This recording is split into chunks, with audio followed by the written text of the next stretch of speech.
स्वागतं सर्वेषां कोटिशः अभिनन्दनं सर्वेभ्यः नमो नमः।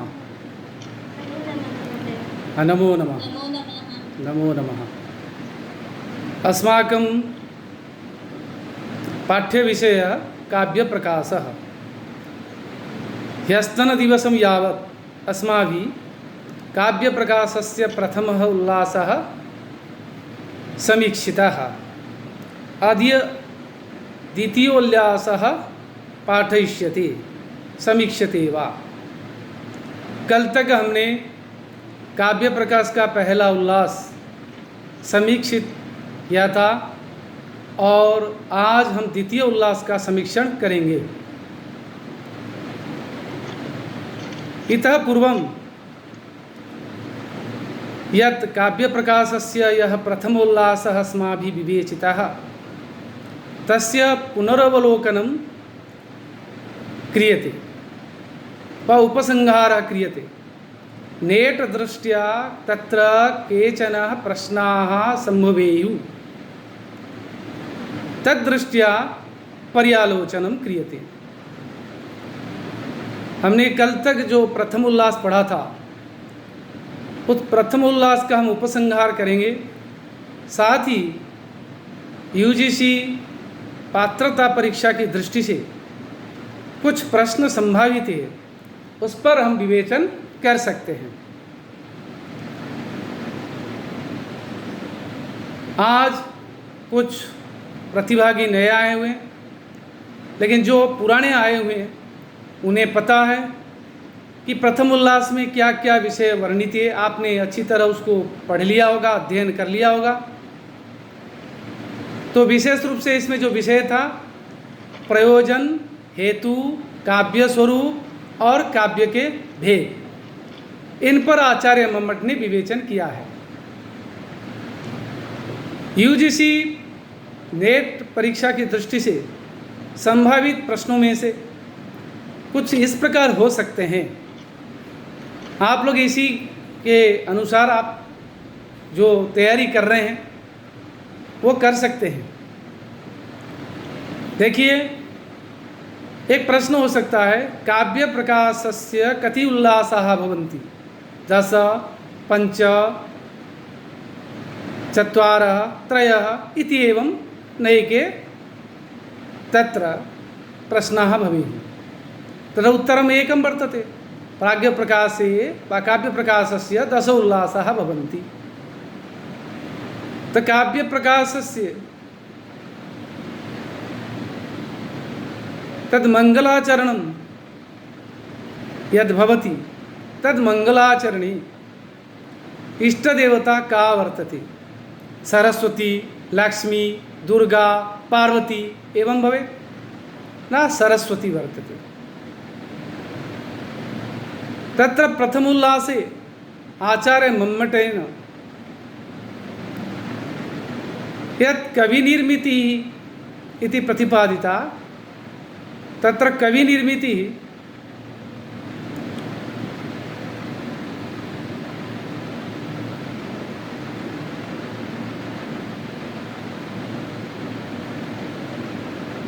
दुःखस्वरूपा, मोहस्वरूपा, सुखस्वरूपा या हृद्या इति तत्र किं भवेत्? न कवि निर्मिति तत्र हृदया एव वर्तते, केवलं हृदया एव वर्तते। तत्र एवं प्रश्नं भवेत्, एवं प्रश्नः भवेत्, तत्र काव्यप्रकाशे आचार्य मम्मटेन काव्यस्य कति प्रयोजनानि निरूपितानि? 6, 4, 3, 5 6 प्रयोजनानि निरूपितानि। काव्य प्रकाश दृशा कति हेतवः भवन्ति? 3 हेतवः भवन्ति। एवं प्रश्नाः भवेयुः। अपि च तत्र काव्य प्रकाशे आचार्य मम्मटेन शब्दार्थयोः यत् काव्यत्वम् अंगीकृतं तत् शब्दार्थयोः काव्यत्वे कति विशेषणानि प्रयुक्तानि? 3, चत्वार पञ्च षट् इति भवेत्। तत्र किम् उत्तरं भवेत्? विशेषणत्रयम्। अदोषौ सगुणौ अनलङ्कृतिः पुनः क्वापि। तत्र काव्यप्रकाशे यः कौमार इति यत् पद्यं वर्तते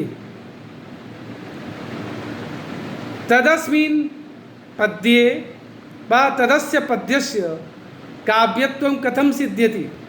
भाई इस काव्य की काव्यता कैसी हो रही है, किसकी वजह से हो रही है? कस्मात् कारणात् भवति? अलंकार प्राधान्यात्, रीति प्राधान्यात्, गुण प्राधान्यात्, रस प्राधान्यात्। उत्तरं रस प्राधान्यात्। काव्य प्रकाशे आचार्य मम्मटेन कति काव्यानि वा काव्यस्य कति भेदाः निरूपिताः? प्रथमोल्लासे कति भेदाः निरूपिताः? तत्र त्रयः भेदाः, चत्वारः भेदाः, पञ्चभेदाः वा षड्भेदाः जानन्ति? ये उत्तमं, मध्यमम्, अधमम् इति भेदत्रयम्। पुनः यद् अवरं काव्यम् इति उच्यते वा अधमं काव्यम् उच्यते तत्र कति भेदौ? द्वौ। कति भेदाः भवन्ति? द्वौ, त्रयः, चत्वारः, एकः, न भेदद्वयं। शब्दचित्रम् अर्थचित्रं च। तत्र उत्तमं यत् काव्यं भवति तद् बुधैः या वैयाकरणैः किम् उच्यते? किं नाम्ना उच्यते? ध्वनिरूपेण वा गुणरूपेण वा अलङ्काररूपेण या रीतिरूपेण? न ध्वनिरूपेण उच्यते, ध्वनिकाव्यम् इति उच्यते। तत्र एवं नैके प्रश्नाः भवेयुः। तो इस प्रकार अनेक प्रश्न होंगे। इस प्रकार आचार्य मम्मट के जो काव्य प्रकाश का प्रथम उल्लास है, सबसे पहले आचार्य मम्मट ने समुचित इष्ट देवता के रूप में शब्दार्थ स्वरूप जो काव्यमयी माँ सरस्वती की वंदना करते हैं, क्योंकि निर्विघ्न परिसमाप्ति कामना के लिए। फिर मंगलाचरण के विधान के पश्चात का प्रयोजनम अनुद्दिश्य नमन्दोपि प्रवर्तते, जो ये आभिजात्योक्ति है, इसको अनुसरण करते हुए उन्होंने प्रयोजन का निरूपण किया। उसके बाद काव्य के कारण क्या होते हैं, काव्य किन तत्वों से बनते, इन तत्वों के बारे में बताया। भाई 3 तत्व होते हैं, शक्ति, निपुणता, अभ्यास। उसको अच्छी तरह उन्होंने विवेचन भी किया। उसके आगे फिर जा कर के उन्होंने बताया भाई काव्य किसे कहते हैं, तो काव्य के स्वरूप निरूपण किया। तदरसो शब्दार्थो सगुणा बनलंकृति पुनः क्वापि। और इस लक्षण निरूपण में भी उन्होंने प्राचीन परंपरा को अवहेलित न करते हुए, उसको शिरोधार्य करते हुए, जैसे कि आचार्य भामह ने सबसे पहले निरूपण किया था, शब्दार्थो सहितो काव्यम, वहीं से वो शब्द और अर्थ के साहित्य को लिया और साथ ही उसको अधिक विशद रूप से समझाने के लिए उन्हें 3 विशेषणों का प्रयोग किया। और 200 सगुणों अनलंकृति पुनः क्वापि, उसको अच्छी तरह विवेचन करने के पश्चात फिर वो कहते हैं काव्य जो है वो 3 प्रकार के होते हैं। एक उत्तम काव्य, फिर कहते हैं आप गुणीभूत व्यंग्य काव्य, फिर कहते हैं अवर काव्य। उत्तम काव्य को ध्वनि कहते हैं। गुणीभूत व्यंग्य काव्य जो मध्यम काव्य है, जो कि वहाँ व्यंग्य अधिक चमत्कारीपूर्ण नहीं होता है, शब्द जो वाच्यार्थ वो ज़्यादा उससे चमत्कारीपूर्ण होता है, तब जाकर गुणीभूत व्यंग्य काव्य बनता है। उसके पश्चात कह रहे अवर काव्य या अधम काव्य कहते हैं, उसमें व्यंग्य का नामो निशान नहीं होता। उसमें क्या होता, ना शब्द चित्रम अर्थ चित्रम, मानी शब्दालंकार की प्रधानता होने पर शब्द चित्र काव्य, अर्थालंकार की प्रधानता होने पर अर्थ चित्र काव्य।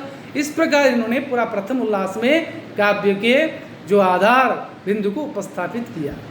इसके पश्चात द्वितीय उल्लास में आते हैं आचार्य मम्मटः।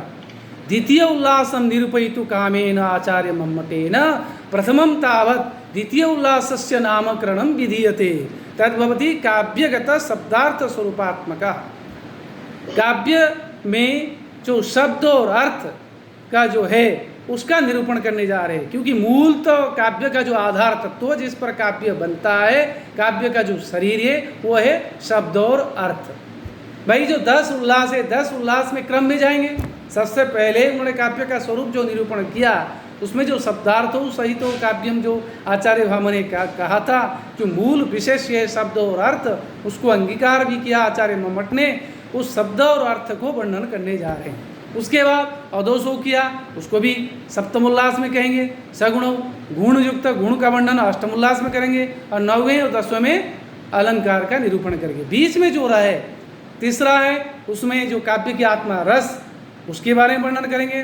द्वितीय में ये जो शब्द और अर्थ, उसकी वृत्तियाँ, उस शक्तियाँ, उसके व्यापार, ये सब वर्णन करेंगे। व्यंजना जो अभिधा लक्षणा व्यंजना, इन शक्तियों को वर्णन करेंगे। देखिए धीरे धीरे चौथे, पाँचवें और छठें यहाँ तक भी वही सब ध्वनि रूप, रस ध्वनि, इनका सब विवेचन होगा। अंत में जाकर के सब 7वें में दोष, 8वें में गुण, 9वें और 10वें में अलंकार का निरूपण करके पूरे काव्य प्रकाश को समाप्ति देते हैं, एक रूप रेखा प्रदान करते हैं। अब सबसे पहले जो काव्य के स्वरूप में जो विशेष्य के रूप में जो विशिष्ट तत्व है शब्द और अर्थ, उसका हमें ज्ञान होना जरूरी है। इसको भली भांति जानते थे आचार्य मम्मट, तब वो सबसे पहले शब्द और अर्थ का निरूपण कर रहे हैं। वो कह रहे हैं शब्द कितने होते हैं, काव्य के अनुसार शब्द कितने होते हैं। आचार्य मम्मटानुसारम तत्र काव्ये शब्दाः त्रिविधाः भवन्ति। किं न वाचकाः लाक्षणिकाः व्यञ्जकाश्च। तशब्दः त्रिविधः वाचकः लाक्षणिकः व्यञ्जकश्च। एतदर्थम कारिकां वृणुते सो, इसलिए इसके लिए वो कारिका का जो प्रतिपादन करते हैं वो इस प्रकार है। स्याद्वाचको लाक्षणिकाः, स्याद्वाचको लाक्षणिकाः और शब्दोत्र व्यंजकस्त्रिधा, व्यंजकस्त्रिधा। पहले शब्द अत्र, अत्र शब्द, अत्र माने अस्मिन् काव्ये, इस काव्य में व इस काव्य के प्रसंग में या काव्य तत्व को निरूपण करने में प्रसंग में शब्द जो है वो त्रिधा, 3 प्रकार का होता है। कौन कौन? ना वाचकः स्यात्, सब में लगेगा वाचकः स्यात्। अत्र शब्दः किं भवति? त्रिधा स्यात्। वाचकः स्यात्, लाक्षणिकः स्यात्, व्यञ्जकश्च स्यात्। या अत्र शब्दः वाचकः लाक्षणिकः व्यञ्जकश्च त्रिधा स्यात्। यहाँ इस काव्य निरूपण प्रसंग में व काव्य तत्व के प्रसंग में शब्द 3 प्रकार का हो सकता है व 3 प्रकार होता है। कौन कौन है? वाचक शब्द है, लाक्षणिक शब्द है, व्यंजक शब्द है। और 3 शब्द होंगे तो, क्योंकि आप पहले पढ़ चुके हैं, जैसे कि कालिदास ने, महाकवि कालिदास ने रघुवंश के मंगलाचरण में कहा है, क्या कहा? न वागर्था विवसंपृक्तो वागर्थ प्रतिपत्ते जगतः पितरो वंदे पार्वती परमेश्वरो। क्योंकि वाग और अर्थ, शब्द और अर्थ, इनमें नित्य संबंध है। शब्द को छोड़ करके अर्थ नहीं हो सकता, अर्थ को छोड़कर शब्द नहीं रह सकता। शब्द और अर्थ में एक अविनाभाव संबंध है जिसको समवाय संबंध कहते हैं न्याय शास्त्र में। समवाय, असमवाय, निमित्त, इस प्रकार 3 संबंध होते हैं। तो ये जो 3 कारण होते, समवायी असमवायी निमित्त 3 कारण होते। संबंध जो है समवाय संबंध, असमवाय संबंध, ये जो संबंध होते हैं। लेकिन यह समवाय संबंध है, अविनाभाव संबंध है किनमें? शब्द और अर्थ में, जिसको नित्य संबंध कहते हैं। इसीलिए कह रहे हैं तो जब शब्द 3 प्रकार के हैं तो अर्थ भी 3 प्रकार के होंगे। कौन कौन अर्थ है? न वाच्यादयस्तदर्था स्युः। वो कह रहे वाच्यादयस्तदर्था स्युः। वाच्य आदि उन तीनों शब्दों के 3 अर्थ होते हैं। मीन्स वाचक के वाच्य, लाक्षणिक शब्द के लक्ष्य और व्यंजक शब्द के लक्ष्य। तो यूजीसी नेत्र दृष्टिया भी इस प्रकार प्रश्न हो सकते हैं, भाई कितनी प्रकार के अर्थ होते हैं? कति अर्था भवन्ति काव्य दृष्टिया? न 3 अर्था भवन्ति। के न वाच्य लक्ष्य व्यंजकश्च मुख्य रूपेण। पुनः अग्रे कथयिष्यन्ति अपरः एक कश्चन अर्थः भवति विवादास्पद विषयः अग्रे भविष्यति, पर मुख्य दृष्ट्या तत्र काव्ये शब्दः त्रिविधः भवति, अर्थश्च त्रिविधः भवति। शब्द त्रिविधः न वाचकः लाक्षणिकः व्यञ्जकः अर्थोऽपि त्रिविधः वाच्यः लक्ष्यः व्यङ्ग्यश्च इति साधु अग्रे सरामः। परन्तु अग्रे वाच्य लक्ष्य व्यङ्ग्याः ये तु अर्थाः भवन्ति, परंतु वाक्यार्थ रूप अर्थ तात्पर्यार्थ भी एक पदार्थ भिन्न अर्थ है, उसको कुछ कुछ आचार्य मानते हैं। किन्हीं किन्हीं आचार्यों के मत में एक दूसरा अर्थ भी होता है, वह है तात्पर्यार्थ, जो कि तात्पर्य नामक वृत्ति से अभिहित होता है। यहाँ भी वृत्तियों के बारे में आगे बताएंगे। ये जो तीन शब्द हैं, तीन अर्थ हैं, तीन शब्द शक्तियाँ भी पैरेलल होती है। जैसे अभिधा शब्द शक्ति, यूँ लगेगा अभिधा शब्द शक्ति, वाचक शब्द, वाच्य अर्थ।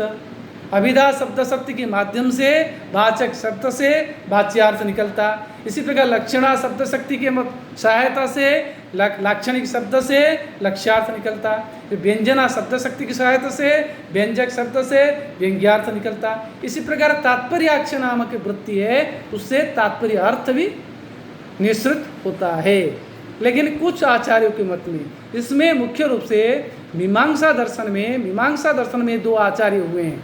वह हैं दो आचार्य, एक कुमारिल भट्ट, एक प्रभाकर। ये दोनों गुरु शिष्य हैं। कुमारिल भट्ट गुरु हैं, प्रभाकर शिष्य हैं, लेकिन प्रभाकर का जो मत चलता है उसको गुरु मत कहते हैं। प्रभाकर शिष्य हैं, लेकिन उनका गुरु मत चलता है। क्यों? इसमें एक बढ़िया सी कहानी है, एक कथा है, उसको भी जानना बहुत जरूरी है। अगर कुछ प्रतिभागियों को पता नहीं है तो मैं बता देता हूँ, ये प्रासंगिक है। तो एक बार क्या हुआ ना, गुरु कुमारिल भट्ट कक्षा ले रहे थे, विद्यार्थी बैठे हुए, खचाखच भरी हुई है कक्षा, और गुरुजी पढ़ाते पढ़ाते एक जगह अटक गए। क्यों अटक गए ना, वहाँ एक ही जगह दो बातें लिखी हुई है, तत्रापि नोक्तम अत्रापि नोक्तम, तत्रापि नोक्तम अत्रापि नोक्तम। तो कन्फ्यूजन पड़ गए, अरे तत्रापि नोक्तम अत्रापि नोक्तम, इसमें अर्थ कैसे निकलेगा? अगर संधि करते हैं सामान्य रूप से सभी कहेंगे न धन उक्तम नोक्तम, यहाँ भी नहीं कहा गया, वहाँ भी नहीं कहा गया, फिर क्या कहा गया? तो ये शंका में पड़ गए।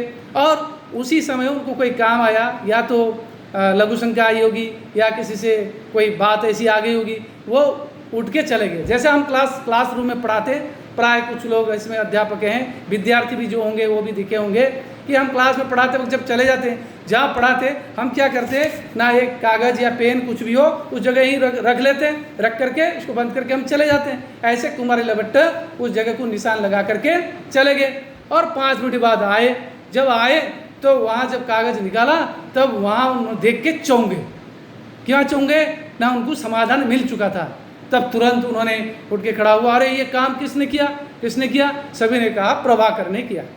तो प्रभाकर को उठ के खड़ा कराया और के प्रभाकर आज से तू गुरु बन गया मेरा, तो इसलिए तेरा जो मत चलेगा गुरु मत के रूप में चलेगा। क्यों ना, प्रश्न ये था कि उन्होंने जो समाधान किया था तत्रापि नोक्तम अत्रापि नोक्तम, एक जगह उन्होंने न धन उक्तम कर दिया, एक धन ना धन उक्तम कर दिया। न निषेधार्थक न हो गया एक जगह, और एक जगह ना जो है नृ शब्द है, जो ना माने मनुष्य, नृ शब्द का प्रथम व्यक्ति एक वचन ना, तो ना वहाँ पुरुष, यहाँ पुरुष कहा गया या मनुष्य कहा गया या नहीं कहा गया। इस प्रकार जो अर्थ शंका का समाधान किया, इसलिए उसको गुरु मत कहते हैं। जो भी हो, यहाँ ये दोनों के न्याय मीमांसा दर्शन में वाक्यार्थ संबंध में इनके दो मत चलते हैं। एक होता है अभिहितान्वयवाद, एक होता है अन्यताभिधानवाद। एक अभिहितान्वयवाद, एक अन्यताभिधानवाद। अभिहितान्वयवाद की जो परंपरा के प्रवर्तक आचार्य हैं कुमारिल भट्ट, ये जो मीमांसक हैं, और प्रभाकर जो है वो है अन्यताभिधानवादी आचार्य। तो इसको हमें समझना जरूरी है। सबसे पहले कुमारिल भट्ट के मत को आचार्य मम्मट प्रतिपादन करते हुए कह रहे हैं कि आकांक्षा योग्यता सन्निधि वसात, आकांक्षा योग्यता सन्निधि वसात भक्ष्यमाण स्वरूपाणां पदार्थानां समन्वये तात्पर्यार्थ विशेष वपुः अपदार्थोपि वाक्यार्थः समुल्लसति इति अभिहितान्वयवादिनां मतम। छोटा सा वाक्य है, लेकिन इसमें बहुत गहरा रहस्य है, बहुत गूढ़ रहस्य है। इसको थोड़ा समझना थोड़ा जटिल है, फिर भी आप समझने की कोशिश कीजिए। मैं भी समझाने के लिए कोशिश कर रहा हूँ, प्रयत्न कर रहा हूँ। ये थोड़ा सा साहित्य शास्त्र से हट करके, क्योंकि थोड़ा व्याकरण और मीमांसा न्याय वाली बात इसमें घुस गई, इसलिए थोड़ा क्लिष्ट हो गया, लेकिन ये हम समझ लेंगे आसानी से, कोई ऐसी कष्ट नहीं है, दुर्वता नहीं है। सबसे पहले समझिए ये अभितान्वयवाद का मतलब क्या है, हम समझ लें फिर हम समझ लेंगे। अभितान्वयवाद, अभितानाम पदार्थानाम अन्वय अभितान्वयः, अभितानाम पदार्थानाम अन्वय अभितान्वयवाद, अभितान्वयः बात तम वदन्ति ये ते अभितान्वयवादिनः।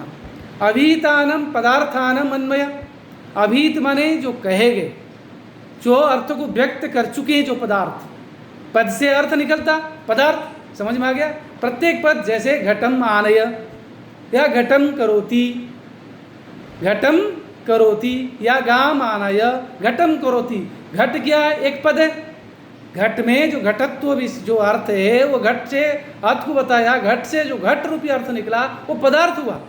घट में जो जो द्वितीय व्यक्ति एक वचन का प्रत्यय लगा घटम, तो उसमें घट रूपी कर्म को करोति, करने वाला जो है, करने वाले की जो प्रवृत्ति है, ये जो बना, एक पद का अर्थ निकला, दूसरे पद का अर्थ निकला, ये प्रत्येक पदार्थ मिलकर जो अन्वय हुए, उन अन्वयों को कहने वाले, उस संबंध को कहने वाले।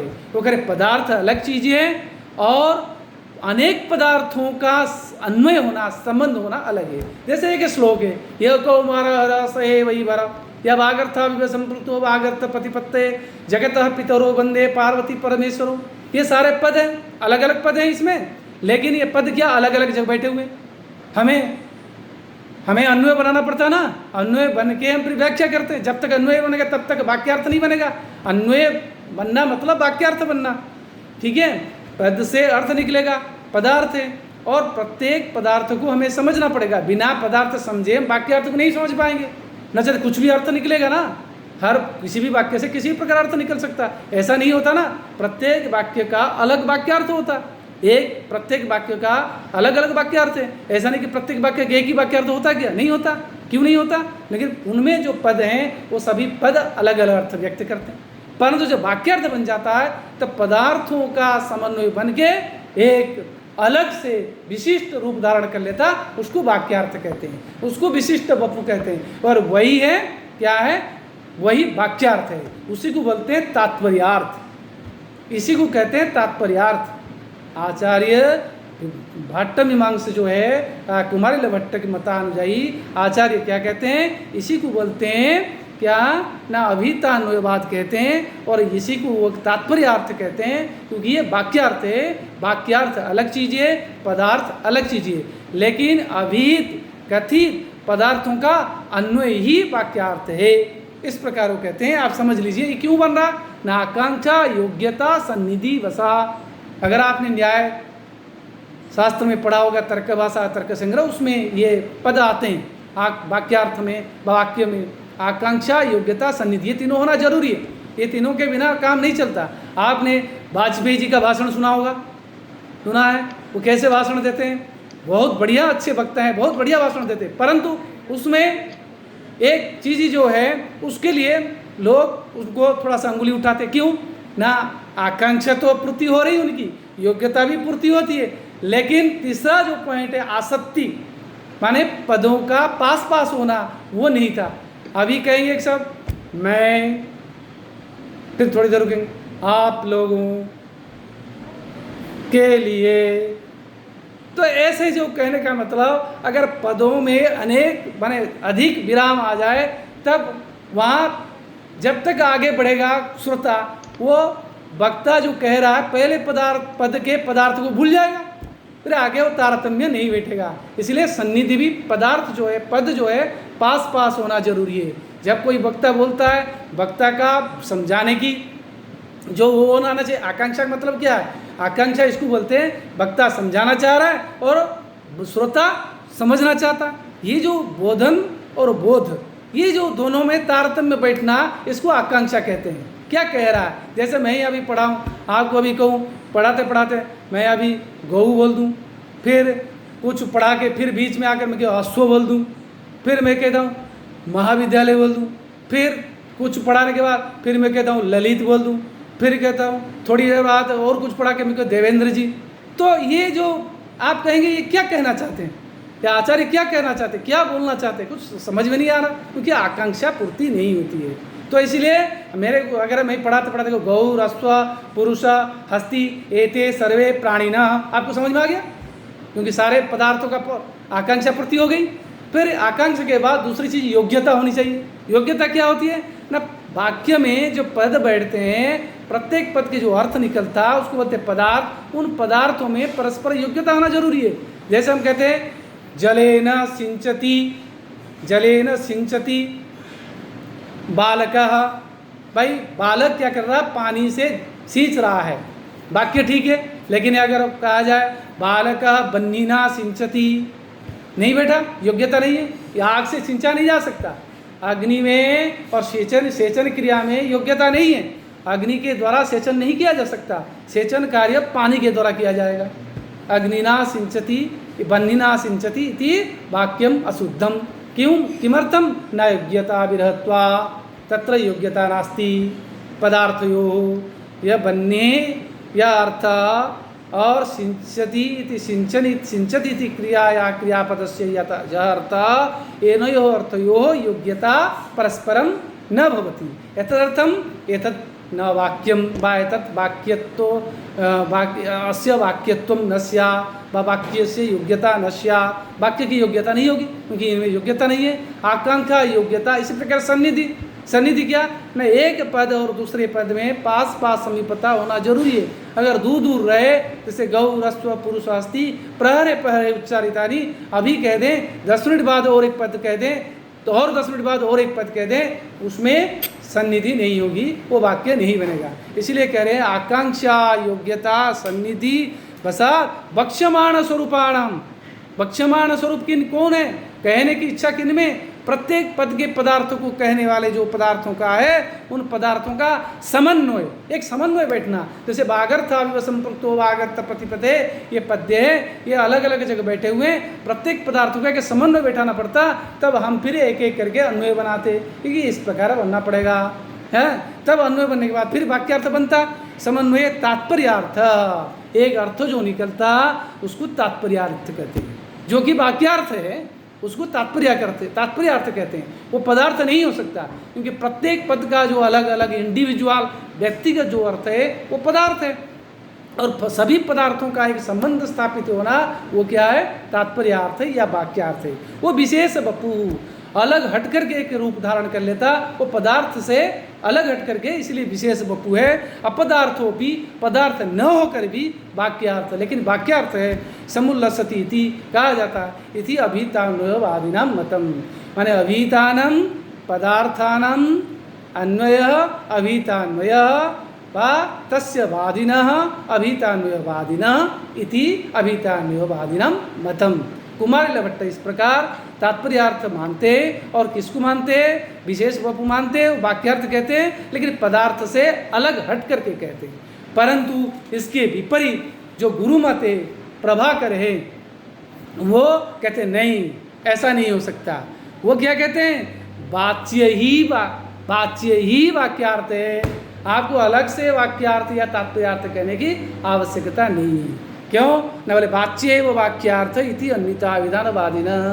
वो करे वाच्य ही, माने वाच्य माने अभिधेय, अभिधागम्य, माने अभिधागम्य क्या हो, अभिधागम्य कौन है, पद से पद, जैसे घट है, घट से घट निकलेगा, तो घट का जो घटत्व या घट रूपी अर्थ जो निकला पदार्थ है वो अभिधागम्य हुआ, वो वाच्यार्थ है, वही वाच्यार्थ ही वाक्यार्थ है।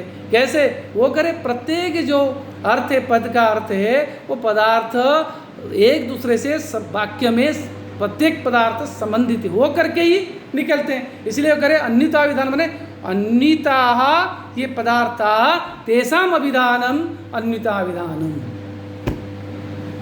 भिन्न। देखिए वहाँ करे अभितानम पदार्थानम अन्वय अभितान्वय, ये करे नहीं, अन्यता ये पदार्थ तेषाम अभिधान, ये कह रहे पदार्थ शुरू से ही, प्रारंभ से ही एक दूसरे से संबंधित होकर के होते हैं, उसमें अलग से कहने की जरूरत नहीं है, अपने आप अन्वित हो जाते हैं। इस प्रकार कहने का आशय है कि इनका प्रभाकर का, इसलिए जो थोड़ा सा हट करके उनका हो रहा, ये अन्यताभिधानवाद कहते हैं, वो अभिता अन्वयवाद है। वहाँ अन्वय क्या है ना, पदार्थों का अन्वय अभिहित होता है, ये कह रहे अन्वित हो करके ही जो आए हुए उनका अभिधान हो रहा, इस प्रकार अन्यताभिधानवाद प्रभाकर कह रहे हैं। अब आगे बढ़ें, ये जो वाच्य और लक्ष्य और व्यंग्य, और इनके लिए 3 शब्द है, वाचक, लाक्षणिक और व्यंजक, और शक्तियाँ आएगी, आगे बोलेंगे इसको, अभिधा,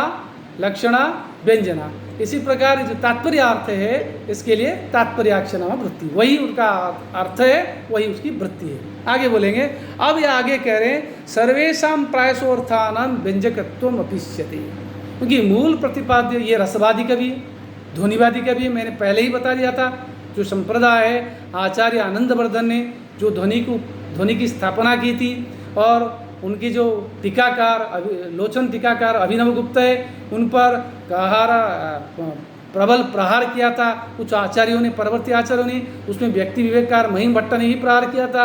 लेकिन जो ध्वनि तत्व है उसको पुनर्जीवित करने का काम आचार्य मम्मट ने किया है, क्योंकि ये ध्वनि को विशेष रूप से रसद ध्वनि को ये प्राधान्य देने वाले आचार्य हैं। इसीलिए मूल जो उद्देश्य है व्यंग्य ध्वनि व्यंजकत्व, उस बात को कहना चाहते हैं, इसीलिए वहीं सीधे जा रहे हैं। चाहे वाच्यार्थ हो, चाहे लक्ष्यार्थ हो, चाहे व्यंग्यार्थ हो, सभी के व्यंजकत्व है, सभी में पुनः व्यंग्यार्थ निकलता है। लक्ष्यार्थ अब